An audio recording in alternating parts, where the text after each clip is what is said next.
Date na sa ating binabantayang bagyo na si Bagyong Uwan na may international name na Fung Wong, at live po tayo ngayon mula rito sa Pag-asa Weather Forecasting Center.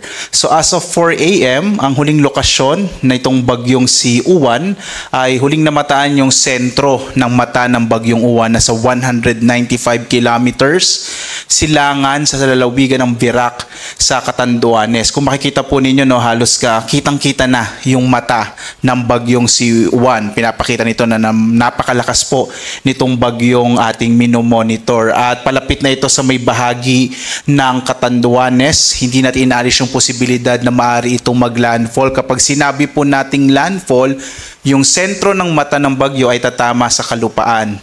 Ang kanyang lakas ngayon ay nasa 175 kilometers per hour malapit sa gitna at pagbugso na nasa 215 kilometers per hour. So mahigit 10 kilometro na lamang po or